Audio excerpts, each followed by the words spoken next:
আজকের ভিডিওতে সকলকে স্বাগত জানাচ্ছি। আমাদের আজকের এই ভিডিওতে বিবিএ দ্বিতীয় বর্ষের বিজনেস ম্যাথমেটিক্স বইয়ের the straight lines linear equation and inequalities অধ্যায় হতে একটি অঙ্ক সমাধান করা হয়েছে। আমাদের আজকের সমাধানকৃত অঙ্কটি হচ্ছে এই straight lines linear equation and inequalities অধ্যায়ের নবম অঙ্ক। এর আগে এই অধ্যায় হতে আরও 8টি ভিডিও আপলোড করা হয়েছে এবং প্রতিটি ভিডিওতে একটি করে মোট 8টি অঙ্ক সমাধান করা হয়েছে। আমাদের ভিডিওতে সমাধানকৃত প্রতিটি অঙ্ক অতীব গুরুত্বপূর্ণ এবং পরীক্ষার জন্য অত্যন্ত সহায়ক। আমরা যারা পূর্বের ভিডিওগুলো দেখি নাই তারা যদি ভিডিওগুলো দেখে নিই আমাদের পরীক্ষার প্রস্তুতির জন্য অনেক হেল্পফুল হবে। তাহলে আজকের অঙ্কটি হচ্ছে solve it 3 divided by x minus 2 plus 5 divided by x minus 6 equal 8 divided by x plus 3। এই কোয়েশ্চনটি দেওয়া রয়েছে, আমাদের এটাকে সলভ করতে হবে, অর্থাৎ এখান থেকে x এর মান বের করে নিতে হবে। তাহলে দ্বিতীয় লাইনে এসে আমরা যে কাজটি করেছি x মাইনাস 2 এবং x মাইনাস 6 দুটি লসাগু নিয়েছি। x মাইনাস 2 x মাইনাস 6 লসাগু নিলে x minus 2 into x minus 6 হয়। এরপরে প্রথমটির হর হচ্ছে x মাইনাস 2। আমরা লসাগুকে যদি x মাইনাস 2 দিয়ে ভাগ করি তখন ভাগফল x মাইনাস 6 আসবে। এই ভাগফলকে আমাদের লব 3 দিয়ে গুণ করে দিতে হবে, তাহলে 3 ইন্টু x মাইনাস 6। এরপর প্লাস দিলাম দ্বিতীয় অংশ অর্থাৎ দ্বিতীয় ভগ্নাংশের হর x মাইনাস 6 দিয়ে যখন লসাগুকে ভাগ করে দিব তখন x মাইনাস 2 আসে। এবার লব 5কে x মাইনাস 2 দিয়ে গুণ করে দিতে হবে। Equal 8 divided by x plus 3 আছে ডান পাশে, সেটা লিখে দিয়েছি। তার পরবর্তী লাইনে আমরা 3কে x দিয়ে গুণ করেছি, 3কে x দিয়ে গুণ করলে 3x হলো। 3কে মাইনাস 6 দিয়ে গুণ করেছি, মাইনাস 18 হলো। প্লাস 5কে x দিয়ে গুণ করেছি, প্লাস 5x। প্লাস 5কে মাইনাস 2 দিয়ে গুণ করেছি, minus 10। Equal 8 divide by x plus 3 আছে, সেটা লিখে দিয়েছি। আর নিচে যে লসাগু নিয়েছিলাম x minus 2 into x minus 6 সেটাকেও গুণ করেছি। x কে x দিয়ে গুণ করলে x স্কোয়ার, x কে মাইনাস 2 দিয়ে গুণ করলে মাইনাস 2x, মাইনাস 6 কে আবার x দিয়ে গুণ করলে মাইনাস 6x, মাইনাস 6 কে আবার মাইনাস 2 দিয়ে গুণ করলে আসতেছে প্লাস 12। তার পরবর্তী লাইনে এসে আমরা 3x এবং 5x দুটো যোগ করলে 8x হয়ে যায়। মাইনাস 18 এবং মাইনাস 10 দুটাই মিলে হচ্ছে মাইনাস 28। একইভাবে নিচে x স্কোয়ার আছে সেটা লিখেছি, মাইনাস 2x মাইনাস 6x দুটা মিলে হচ্ছে মাইনাস 8x, প্লাস 12 আছে সেটা লিখে দিলাম।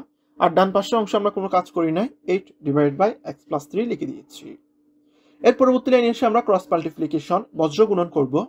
8কে x square minus 8x plus 12 দিয়ে গুণ করেছি। একইভাবে 8x মাইনাস 20কে x প্লাস 3 দিয়ে গুণ করেছি। তাহলে 8কে x স্কোয়ার দিয়ে গুণ করলে 8x স্কোয়ার আসে। আবার 8x কে 8 দিয়ে গুণ করলে মাইনাস 64x হয়। আবার 8কে প্লাস 12 দিয়ে গুণ করলে আসে প্লাস 96। এরপরে x কে যখন 8x দিয়ে গুণ করব 8x স্কোয়ার, মাইনাস 28 কে x দিয়ে গুণ করলে মাইনাস 28x। আবার প্লাস 3 কে যখন 8x দিয়ে গুণ করব তখন প্লাস 24x, মাইনাস 28 কে যখন প্লাস 3 দিয়ে গুণ করব তখন মাইনাস 84। এর পরবর্তী লাইনে আমরা x গুলোকে সব বাম পাশে নিয়ে এসেছি এবং সংখ্যাগুলোকে পক্ষান্তর করে ডান পাশে নিয়ে গেছি। প্রথমে 8x স্কোয়ার মাইনাস 64x আছে অতটুকু লিখলাম। এরপরে ডান পাশের 8x স্কোয়ারকে পক্ষান্তর করলে মাইনাস 8x স্কোয়ার হয়ে যাবে। মাইনাস 28x কে পক্ষান্তর করলে প্লাস 28x হয়ে যাবে। প্লাস 24x কে পক্ষান্তর করে বাম পাশে নিয়ে আসলে সেটা মাইনাস 24x হয়ে যাবে। একইভাবে ডান পাশে মাইনাস 84 আছে সেটা লিখেছি এবং বাম পাশে প্লাস 96 ছিল সেটাকে পক্ষান্তর করলে বাম পাশে নিয়ে গেলে মাইনাস 96 হয়ে যাবে। এরপরে 8x স্কোয়ার থেকে মাইনাস 8x স্কোয়ার বিয়োগ করলে আর x স্কোয়ার থাকে না।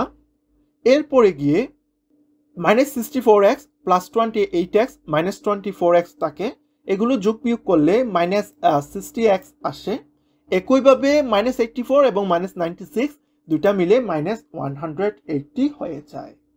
এরপরে যদি আমরা x এর মানটা বের করতে চাই মাইনাস 180কে মাইনাস 60 দিয়ে ভাগ করে দিতে হবে। তাহলে মাইনাস 180কে যদি মাইনাস 60 দিয়ে ভাগ করে দিই এক্ষেত্রে আমাদের x এর মান বের হয়ে আসে 3। তাহলে আমাদের রিকোয়ার্ড সলিউশন x ইকুয়াল হচ্ছে 3। আমাদের এখানে যেই সমীকরণটি দেওয়া ছিল 3 divided by x minus 2 plus 5 divided by x minus 6 equal 8 divided by x plus 3, আমরা এই ইকুয়েশনটাকে সলভ করেছি। সলভ করে আমরা এই ইকুয়েশন থেকে সলিউশন পেয়েছি 3, অর্থাৎ x ইকুয়াল 3। আমাদের ভিডিওটি দেখার জন্য সকলকে অশেষ ধন্যবাদ। আমাদের পরবর্তী ভিডিওতে দ্বিতীয় বর্ষের বিভিন্ন বইসমূহের আরও গুরুত্বপূর্ণ অঙ্কসমূহ সমাধান করা হবে। সকলকে ভিডিওগুলো দেখার আমন্ত্রণ রইল।